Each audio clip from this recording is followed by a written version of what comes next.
بسم اللہ الرحمن الرحیم۔ ایاک نعبد و ایاک نستعین۔ میرے پاکستانیوں، میں یہ جو آج آپ سے بات کر رہا ہوں اس لیے کہ میں نے آج نریندر مودی کی سوشل میڈیا پہ سٹیٹمنٹ دیکھی کہ اس نے کہا پاکستان کی تو بات ہی نہ کرو، ہم تو اب امریکہ کے ساتھ یعنی ہمارا پارٹنر اب امریکہ ہے، فیوچر ہماری ہے اس پارٹنرشپ میں ہے، تو پاکستان کی تو بات ہی نہ کرو، پاکستان تو اپنے بوجھ کے اندر ہی ختم ہو رہا ہے۔ اور یہ تکبر بھری سٹیٹمنٹ تھی، یہ تب ہوئی جب کہ اس نے امریکہ کا نریندر مودی نے دورہ کیا، اور اس دورے میں بڑی زبردست انہوں نے کانٹریکٹ سائن کیے امریکہ کے ساتھ، آرٹیفیشل انٹیلیجنس، ٹیکنالوجیز میں، ڈیفنس کانٹریکٹس، ہر چیز میں۔ اور اس کے بعد ظاہر ہے ایک فیلنگ آ گئی ہے تکبر کی کہ ہم ایک سپر پاور کے پارٹنر بن گئے ہیں، اور پاکستان کدھر؟ اور پاکستان تو جس طرف جا رہا ہے اپنے بوجھ میں ڈوبتا جا رہا ہے۔ میں یہ آج اس لیے بات کر رہا ہوں کہ میں وہ پاکستانی ہوں جس نے باہر کمائی کی، اپنے 20-25 سال سب کچھ بیچ کے آج پاکستان ہے۔ کوئی میرا پیسہ ملک سے باہر نہیں پڑا، سارا پیسہ میرے نام پہ ہے، جو بھی ہے، کوئی چیز چھپائی نہیں ہے، کوئی بے نامی نہیں ہے، میرا جینا مرنا پاکستان میں۔ اور مجھے افسوس یہ ہے کہ آج وہ لوگ اوپر بیٹھ گئے ہیں اور بٹھائے گئے ہیں ایک تکبر میں، ایک آدمی نے جس نے سمجھا کہ وہ اتنی طاقت ہے اس کے پاس کہ وہ جو مرضی کر دے، اور قوم بھیڑ بکریاں ہیں، وہ جو چوروں کے بھی اوپر لا کے بٹھا دے تو قوم بھیڑ بکریوں کی طرح بس اس کے فرمان مانیں گی۔ وہ لوگوں کو اوپر بٹھا دیا ہے جن کی دولت ملک سے باہر پڑی ہے، جن کے پیسے، جن کی بزنسز، اور بزنس کیا ہے؟ ریل اسٹیٹ، یعنی یہاں سے پیسہ دیا، وہاں سے زمین، گھر بار، ریل اسٹیٹ خرید لی، اور بس یہ بزنس ہے، اس کی رینٹ کے اوپر رہے، یہ ان کی بزنسز ہیں۔ اور یہاں کا سارا پیسہ چوری ہر 30 سال سے چوری کر رہے ہیں۔ ہدیبہ پیپر مل میں جب پہلی چیز سامنے آئی تھی، جب اسحاق ڈار نے خود کہا کہ میں منی لانڈرنگ کرتا ہوں، 164 کا بیان لکھوایا کہ میں ان کے پیسے باہر بھیجتا ہوں، اور پھر جو پیسہ ادھر چاہیے ہو وہ پھر ریمیٹنسز دکھا کے یہاں بلایا جاتا ہے فیک اکاؤنٹ سے۔ اور وہاں کوئی قاضی فیملی تھی جس کے اوپر BBC کی بھی ڈاکیومنٹ بنی، اخباروں میں بھی آیا۔ تو یہ 30 سال سے یہ پیسہ باہر بھجوا رہے ہیں، اور یہ آج محب وطن پاکستانی ہیں، اور عمران خان اور اس کے سارے لوگ ہمیں غدار ثابت کرنے کی کوشش کی جا رہی ہے۔ لیکن میں یہ آج اس لیے کہہ رہا ہوں کہ ہماری طرح کے لوگوں جن کا تو جینا مرنا یہاں ہے، جن کے اوپر جتنے مرضی آپ کرپشن کیس کر دیں اور دہشت گردی کے اور قتل کے، میں نے تو یہاں رہ کے ان کا مقابلہ کرنا ہے۔ وہ لوگ جو ہر باری باہر بھاگ جاتے تھے، جب موقع ملتا تھا پاور سے باہر ہاتھ جوڑ کے تو باہر بھاگ جاتے تھے، اور پھر ڈیل NRO کر کے واپس آ جاتے تھے۔ تو وہ لوگ آج اس ملک کے فیصلے کر رہے ہیں، اور اوپر بیٹھے ہوئے ہیں، اور اسٹیبلشمنٹ ان کے ساتھ کھڑی ہوئی ہے۔ اور پھر اسٹیبلشمنٹ حیران ہوتی ہے کہ کیوں سوشل میڈیا پہ ہمارے پر یہ تنقید آ رہی ہے، اور جو تنقید کرتا ہے وہ غدار ہے، کہ یہ نہیں سمجھ آ رہی کہ کیا لوگ بیوقوف ہیں، لوگ 30 سال سے ان کو لوگوں کو نہیں دیکھ رہے۔ اب یہ سوچیں کہ یہ پھر سارے باہر چلے گئے ہیں، ملک سے باہر ان کی میٹنگز ہوتی ہیں، عیدیں باہر ہوتی ہیں، بچے باہر ہیں، علاج ان کا باہر ہے، اور یہ ہے محب وطن پاکستانی۔ تو مجھے تکلیف اس لیے ہے کہ بحیثیت پاکستانی مجھے بڑی تکلیف ہوئی کہ ان کی جوائنٹ سٹیٹمنٹ آئی امریکہ کی اور ہندوستان کی، کہ پاکستان کا بس اب صرف ایک رہ گیا ہے کہ دہشت گرد ہے، بس یہ ہمیں وہاں لا کے کھڑا کر دیا ہے کہ وہ جو کشمیر میں ہو رہا ہے، یہ کشمیر میں یہ نہیں کوئی بیچارے وہ 100 سال سے اپنی آزادی چاہ رہے ہیں، ان کی جد و جہد ہے آزادی کی، وہ ایک فریڈم سٹرگل ہے، وہ اس کو ایسے نہیں کہہ رہے ہیں۔ یہ جی پاکستان وہاں دہشت گردی کروا رہا ہے، کراس بارڈر ٹیررزم، وہاں سٹیٹمنٹ دے دیا انہوں نے۔ پھر وہی جو گروپس ہیں کہ پاکستان میں وہ فلانا لشکر ہے اور یہ ہے وہ ہے، تو پاکستان کو تو وہاں کھڑا کر دیا، اور پھر کہا کہ آپ یہ ختم کریں، حکم دیا ہمیں کہ آپ ختم کریں۔ اور میں آپ کو یقین دلاتا ہوں کہ اس حکومت سے کوئی سٹیٹمنٹ نہیں آئے گی اس کے خلاف. کبھی پرائم منسٹر کے منہ سے کچھ نہیں نکلے گا. کبھی وہ جو باہر بیٹھا ہوا ہے لنڈن میں سزائے یافتہ وہ کبھی بولے گا نہیں. زرداری کبھی نہیں بولے گا, کیونکہ ان کے اربوں ڈالر ملک سے باہر پڑے ہیں, اربوں روپیہ ان کا باہر پڑا ہے اور ان کو سب کو پتہ ہے ان کا پیسہ باہر پڑا ہے. جب آپ کا وہ جب بھی چاہیں ان کا ایک ان کے قانون ہے, وہ سارے ان کی ایجنسیز پتہ چلوا لیتی ہیں کہ کس کا کیا پیسہ پڑا ہے. اور یہ جب جواب نہیں دیتے اور یہ سمجھتے ہیں کہ ہم جناب ان کے جب جوتے وغیرہ پالش کریں گے تو وہ ہمارے سے بڑے اچھے ہو جائیں گے. اور بلاول بھٹو کی پتہ نہیں کتنے اس نے اربوں روپیہ خرچ کیا اپنے دوروں کے, ہر دوسرے دن امریکہ گیا ہوتا تھا. انہوں نے بھی بڑی خدمت کی ہے, سب وہاں ان کو خوش آمد کرنے میں آگے آگے تھے. تو یہ نتیجہ ملا ہے کہ آج وہ جن کی 14 مہینے سے یہ خدمت کر رہے ہیں, انہوں نے ان کے اوپر ایک ایسی سٹیٹمنٹ دی ہے کہ پاکستان کی حیثیت بتا دی ہے. ہندوستان ہے اگلا, آپ نے ہندوستان کے اگر اسی طرح ان کے چیلے بن کے رہنا تو ٹھیک ہے, نہیں تو آپ کی کوئی حیثیت نہیں ہے. اصل میں اس کا یہ مفہوم نکلا ہے. مجھے کیوں تکلیف ہے اس کی؟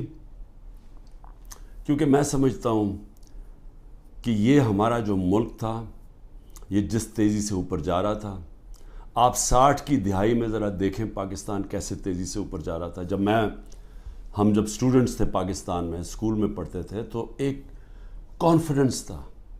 میں جب 70 کی دہائی میں کرکٹ کھیلنے گیا ہندوستان, تو وہ ہمیں اور طرح دیکھتے تھے, ہمیں ان کو پاکستان کمپلیکس تھا, ہم ہر طرح آگے تھے ان سے.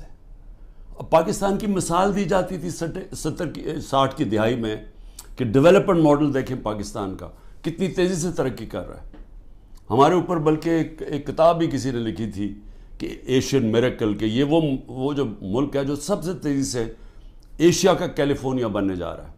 میرے ساتھ ملیشیا کے شہزادے پڑھتے تھے آ کے, ہمارے ساتھ HSN میں, یا سارے مڈل ایسٹ سے پاکستان کی یونیورسٹیز میں اسٹوڈنٹس پڑھنے آتے تھے.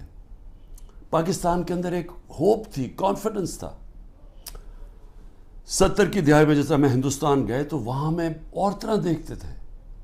80 کی دہائی میں بھی ہم جب میچ کھیلنے جاتے تھے تو جب واپس آتے تھے پاکستان تو لگتا تھا کہ غریب ملک سے امیر ملک میں آ گئے ہیں. میں 80 کی دہائی کی بات کروں, یہ زیادہ دیر کی بات نہیں ہے.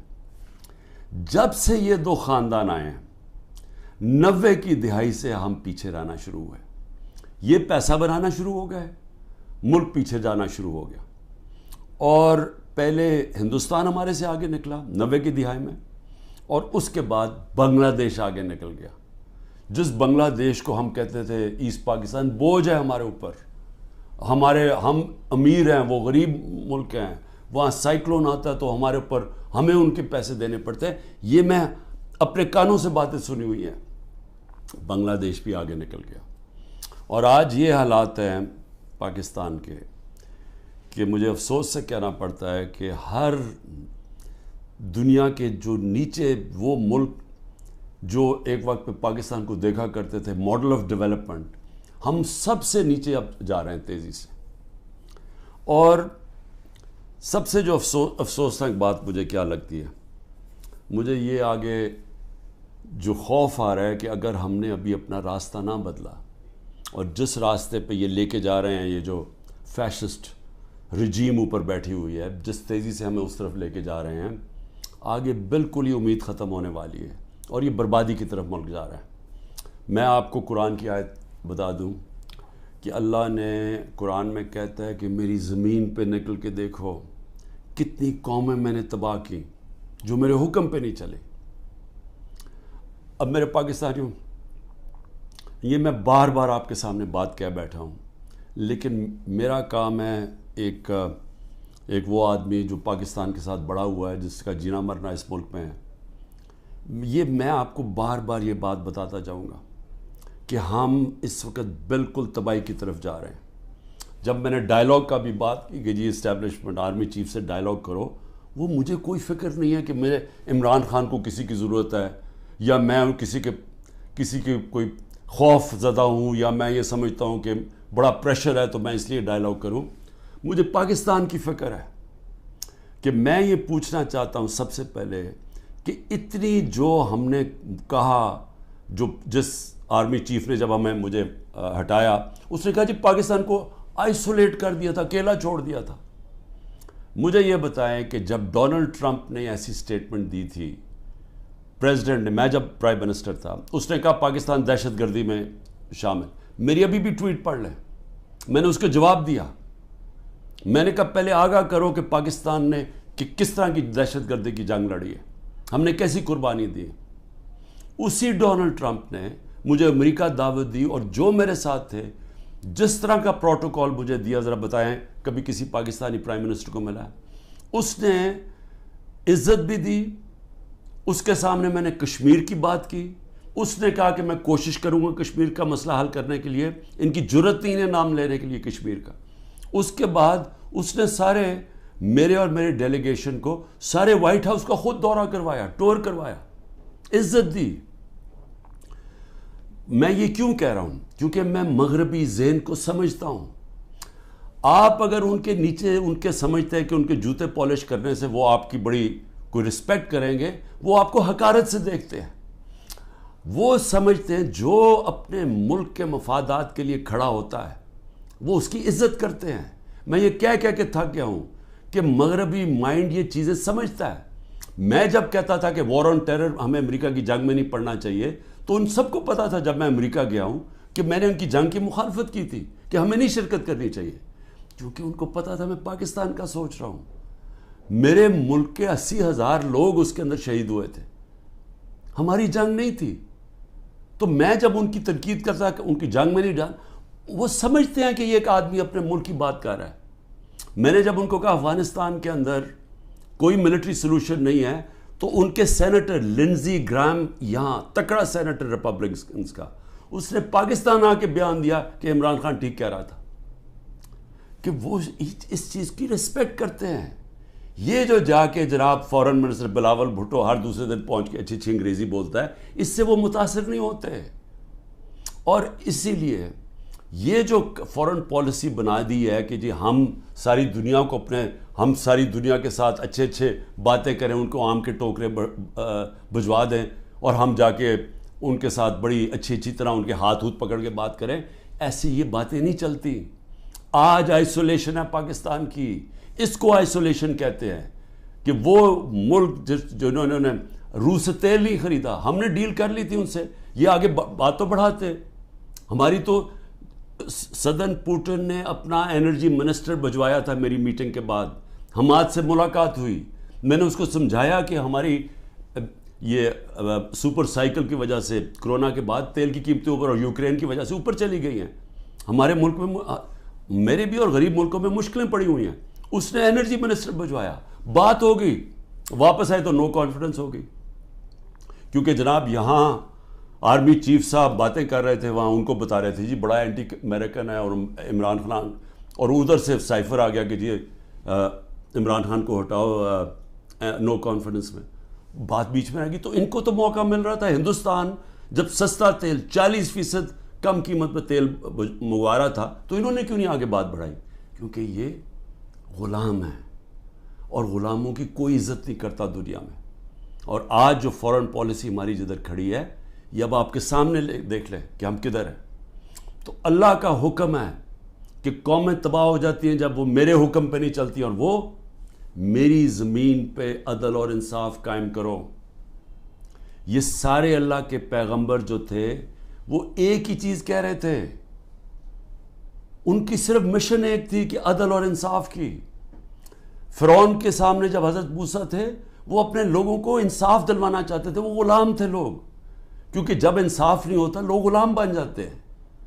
انصاف اور آزادی ساتھ ساتھ چلتے ہیں، اور لا الہ الا اللہ انسان کو آزادی دیتا ہے، انسان کو انسان کی غلامی سے آزاد کرتا ہے، اور غلامی سے آزاد انصاف کرتا ہے جب انسان کے حقوق ہوتے ہیں.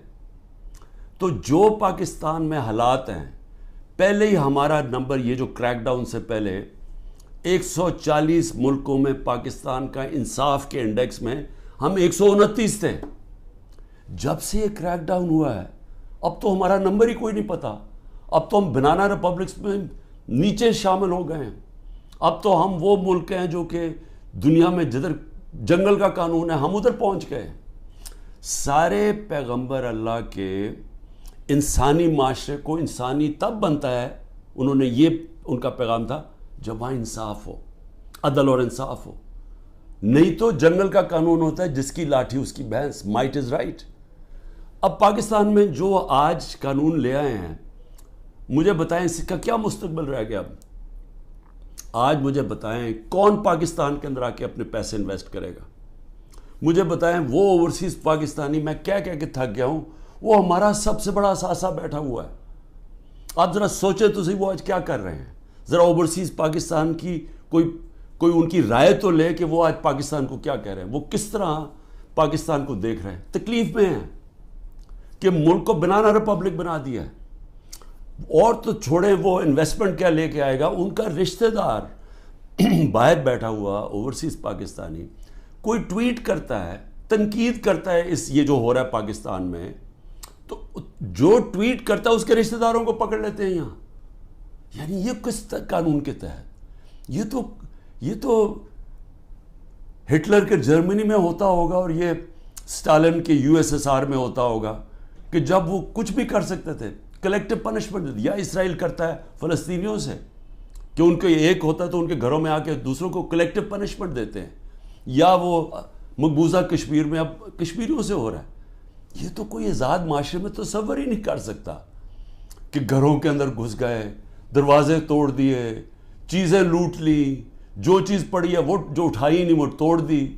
اچھا وہاں ملازم ملے ان کو اٹھا کے لے گئے, کوئی بچے ملے. ہمارا جو پریزیڈنٹ چکوال کا, ان کو 15 سال کے بیٹے کو اٹھا کے لے گئے. وہ یاسر گیلانی ہمارا ایک ٹکٹ ہولڈر, وہ چھپا ہوا تھا, اس کی بیوی اپنے ماں باپ کے گھر تھی, اس کے ماں باپ کے گھر جا کے بیوی 4 بچے ہیں اس کے, چھوٹا بچہ 1.5 سال کا, اس کو اٹھا کے لے گئے. عمر چیمہ, اس کو صرف وہ جیل میں رکھا ہوا ہے کہ جی بس تو وہ کرسی پہ بیٹھ کے کہہ دو ٹی وی کے سامنے کہ جی میں PTI چھوڑ رہا ہوں اور میں فوج سے پیار کرتا ہوں اور 9 مئی کی مذمت کرتا ہوں. میں بار بار کہہ رہا ہوں 9 مئی کی ساری قوم مذمت کرتی ہے جو جلاؤ گھرا ہوا ہے. اس کے اوپر کوئی انڈیپینڈنٹ انویسٹیگیشن تو بٹھا دیں تاکہ پتہ تو چلے. میں ثابت کروں گا, میں یہ دعویٰ کہتا ہوں, میں ثابت کروں گا کہ لوگ چھوڑے ہوئے تھے اندر جنہوں نے یہ جلاؤ گھراؤ کیا ہے. میں ثابت کروں گا, یہ ہمارے پاس اب پروف آ چکا ہے. عدالت کے اندر میں اپنی عدلیہ سے کہہ رہا ہوں, ہم نے لاہور ہائی کورٹ میں بھی یہ کیا ہوا ہے, وہ ڈسمس ہو گئی ہے. سپریم کورٹ میں ریٹ پڑی ہوئی ہے. خدا کے واسطے انڈیپینڈنٹ انکوائری کرے. یہ ون سائیڈڈ ٹی ویوں کے اوپر کنٹرول میڈیا اس کے اوپر چل رہا ہے جی, یہ دیکھیں جی انہوں نے کیا کر دیا, ملک کے غدار ہیں جی, ملک. خدا کا واسطے اس ملک کو بچائیں. یہ جو لوگ 10,000 لوگ جیلوں میں ڈالے ہوئے ہیں, یہ پولیٹیکل ورکرز ہیں, اور ان سے جو ہو رہا ہے جیلوں کے اندر یہ ساری دنیا دیکھ رہی ہے, سارے بیرون ملک پاکستانی دیکھ رہے ہیں. اور وہ انہوں نے بچانا ہے اس ملک کو. جس وقت ہم اس ملک میں رول آف لا لے آئے, ہم اس ملک میں اعتماد لے آئے اپنے انصاف کے نظام پہ, ان کو یہ اعتماد ہو گیا کہ میری انویسٹمنٹ بچ جائے گی, میں اگر ساری زندگی کی اپنی سرمایہ کاری جو پیسہ جمع کیا ہوا وہ یہاں پاکستان میں سرمایہ کاری کروں تو یہاں کا نظام ایسا ہے جیسے مغرب میں ہے, وہ مجھے تحفظ ملے گا. کمزور کو یہ فیلنگ ہو جائے کہ طاقتور سے اسے تحفظ ملے گا. یہ نہیں ہوگا پاکستان میں, جو طاقتور جو مرضی چاہے کرے اور کمزور بیچارہ بے حس ٹکرے کھاتا پھرے کچہریوں کی اور تھانوں کی. وہ کوئی پیسہ نہیں آنے لگا یہاں اس ملک میں, اور آئے گا ہی ملک تب, یہ بچے گا ہی تب جدھر آج پہنچ گیا ہے, جب ہمارا سب سے پہلے بیرون ملک پاکستانی انویسٹ کرے گا, سرمایہ کاری کرے گا, پھر باقی دنیا آئے گی. جس طرح چائنا اور ہندوستان میں ہوا تھا, انہوں نے جب اپنی اکانومیز کھولی تو پہلے ان کے اپنے لوگوں نے جو باہر بیٹھے ہوئے تھے انہوں نے انویسٹمنٹ کی. وہی ہے جو پاکستان کا اس دلدل سے نکالنے کا ہے. لیکن یہ جو نظام ہے یہ تو مزید اور ہمیں ادھر لے کے جا رہا ہے کہ جدھر نریندر مودی کہہ رہا ہے کہ جی اپنے بوجھ پہ گرنے لگا پاکستان. تو ابھی تک تو کوئی ہوش کریں ہم کہ ہم جا کدھر رہے ہیں. آپ کے پاس روڈ میپ بھی کسی کے پاس نہیں ہے. یہ چوروں کے پاس کیا روڈ میپ ہوگا؟ 30 سال سے تو چوری کر رہے ہیں. یہ دبئی بھاگ جانا ہے انہوں نے. میں آپ کو لکھ کے دیتا ہوں کہ 90% میں سے ملک سے باہر بھاگ جائیں گے. میں الیکشن سے پہلے کہتا ہوں ان کو ECL کے اوپر ڈالو تاکہ ان کو یہاں رہنا پڑے, بعد میں ان کو سننا پڑے کہ انہوں نے جو کیا ہے. انہوں نے ان کے جو 1100 ارب روپے کے کرپشن کے کیس معاف کروائے ہیں انہوں نے. ایک طرف لوگ بھوکے مر رہے ہیں, یہاں فیکٹریاں بند ہو رہی ہیں, تاریخی مہنگائی ہے, 38% پہ مہنگائی ہے ملک کی تاریخی. جب ہمارے اگینسٹ شور مچا رہے تھے تب تو 12% مہنگائی تھی, آج 38% پہ ہے. تو ان سے کوئی سوال تو پوچھے گا تم نے کیا کیا ملک کا. اور یہ جب ان سے کوئی یہ پوچھے کہ 1100 ارب روپے کا غریب ملک کے ٹیکس کے کیسز معاف کروا دیے, یہ جو نیب جس کا 1 پوائنٹ ایجنڈا ہے کہ کسی طرح ہمارے مخالف یعنی عمران خان اور ان لوگوں ہمارے اوپر کرپشن کے کیسز کریں, اور جب تک میرے جو لوگ وہ یہ نہیں کہہ دیتے کہ جناب ہم آج PTI چھوڑ رہے ہیں. اچھا PTI چھوڑ جو سارے گناہ معاف, آپ کے دہشت گردی کے کیسز بھی معاف, سب کچھ معاف, صرف آپ نے کہنا ہے کہ ہم تحریک انصاف چھوڑ رہے ہیں. یعنی یہ کوئی انصاف ہے؟ یہ تو بنانا ریپبلکس میں بھی ایسے نہیں ہوتا. یہ تو ہماری عدلیہ کا مذاق اڑایا جا رہا ہے, ہماری پولیس کو تباہ کیا جا رہا ہے. جو پولیس ہے, آپ جب پولیس کو موقع دیتے ہیں کسی کے گھر توڑ کے صبح کے 3 بجے جا کے گھر تباہ کر دیں اور لوٹ لیں اس کو, تو کیا پولیس ٹھیک رہ جائے گی؟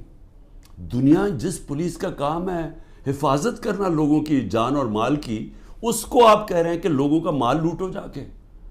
اور بزنس بنی ہوئی ہے.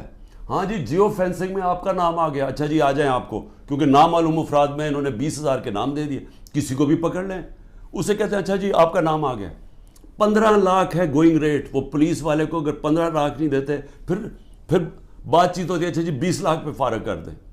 تو یہ تو پولیس ختم کر رہے ہیں, اور یہ ساری ملک کے اندر جمہوریت ختم کی جا رہی ہے صرف اس لیے کہ یہ جو سیٹ اپ ہے یہ بچ جائے اور عمران خان اور PTI باہر رہ جائے.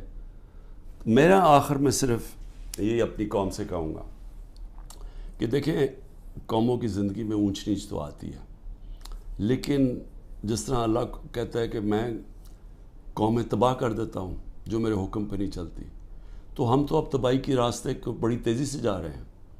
جو نریندر مودی کی سٹیٹمنٹ میں مجھے تکلیف ہوئی ہے کہ اپنے بوجھ کے تھلے گر رہا ہے پاکستان. تو اگر تو ہم نے اسی طرح چلتے رہنا ہے تو پھر یہ نہ سمجھنا کہ وہ اللہ اوپر سے مدد کر دے گا اور ہم کچھ نہ کریں, کیونکہ اس نے تو واضح قرآن میں کہا ہوا ہے کہ میں کبھی کسی قوم کی حالت نہیں بدلتا جب تک وہ خود اپنی حالت بدلنے کی کوشش نہیں کرتی. میں اپنی پوری کوشش کروں گا, میں آپ سے, میری اپنی قوم سے وعدہ ہے, جب تک میرے میں آخری خون کا قطرہ ہے میں مقابلہ کرتا رہوں گا اس ظلم کا. لیکن میں اپنی قوم کو بھی کہنا چاہتا ہوں کہ آپ کے اوپر اللہ نے ذمہ داری ڈال دی ہے. آپ نے اگر یہ چپ کر کے ظلم سہتے رہے, آپ انصاف کے لیے نہ کھڑے ہوئے, جو لوگ صحافیوں میں سے, جو لوگ عوام میں سے صاحب حیثیت سے جو دیکھ رہے ہیں کہ یہ ہو رہا ہے, اتنی گرمی کے اندر بیچارے لوگوں کو بند کیا ہوا ہے, وہ اگلے دن بے ہوش ہو گئے لوگ, گرمی کے اندر ہمارے جو PTI کے ورکرز تھے پنجروں کے اندر بند کیا ہوا ہے. جب وین میں لے کے گئے, جب تک پہنچے وہاں باہر کھڑا کرا گرمی میں, لوگ بے ہوش ہو گئے وہاں, جو ہمارے سیاسی کارکن ہیں. اور یہاں اس طرح کیا جا رہا ہے, کوئی ملک دشمن ہے. کبھی اپنی سیکیورٹی فورسز دیں, اپنے لوگوں سے یہ نہیں کیا جو آج ہمارے ساتھ ہو رہا ہے. یہ تو ایسے سمجھ رہے ہیں کہ یہ کوئی باہر سے کوئی فورسز آئی ہوئی ہیں, ہمیں یہ ساری پولیس اور یہ سیکیورٹی ہم اور رینجرز ہمارے نہیں ہیں. یہ لگ رہا ہے کہ یا ہم کہیں باہر سے آئے ہوئے ہیں یا وہ آئے ہوئے ہیں, کیونکہ اپنے لوگوں سے تو کوئی ایسے نہیں کرتا. لیکن جو چپ کر کے یہ ظلم دیکھتے جا رہے ہیں, یاد رکھیں کہ یا تو پھر آپ نے پلان بنایا ہوا ملک چھوڑ کے باہر جانے کا, جو کہ نا امیدی میں اور یہ حالات دیکھ کے 9 لاکھ لوگ پروفیشنل ملک چھوڑ کے چلے گئے. وہ جو سب سے قیمتی لوگ ہوتے ہیں ملک کے لیے, جن کو ساری دنیا میں ویزا مل سکتا ہے, وہ تو ملک چھوڑ کے چلے گئے ہیں. اور جو بیچارے باقی رہ گئے ہیں, آپ ہر کشتی میں جب آپ ڈوبتے ہیں یہ سمندر میں, یہ جو اللیگل امیگرنٹ جنہوں کہتے ہیں, یہ جو ویزے کے بغیر لوگ جاتے ہیں, تو اس میں پاکستانی ہوتے ہیں. جس طرح یہ جو گریس کے جو سمندر میں یہ جو حادثہ ہوا ہے, 300 پاکستانی بیچارے وہاں ڈوب گئے. اور وہ پاکستانی جنہوں نے اپنا سب کچھ بیچ بوجھ کے قرضے لے کے گئے تھے کہ جی ہم ان ملکوں میں جائیں گے جہاں انصاف ہے، جہاں خوشحالی ہے، کیونکہ ہمارے ملک میں تو نہیں ہے۔ تو اس لیے سب کو میں یہ آج کہہ رہا ہوں، ہمارے اوپر سب پہ ذمہ داری ہے۔ اللہ نے ظلم کے خلاف جد و جہد کو جہاد کہا ہے، یہ اللہ کے لیے ہم لڑ رہے ہیں، یہ اپنے لیے نہیں لڑ رہے، میں اپنے لیے نہیں کر رہا، یہ میں اپنے ملک کے لیے کر رہا ہوں، اپنے اللہ کے حکم کے مطابق کر رہا ہوں۔ اور آپ سب کو بھی آخر میں یہ کہتا ہوں کہ یہ وقت ہے کہ آپ نے اپنے ملک کو بچانے کے لیے سب نے جد و جہد کے لیے تیاری کرنی ہے۔ پاکستان زندہ باد۔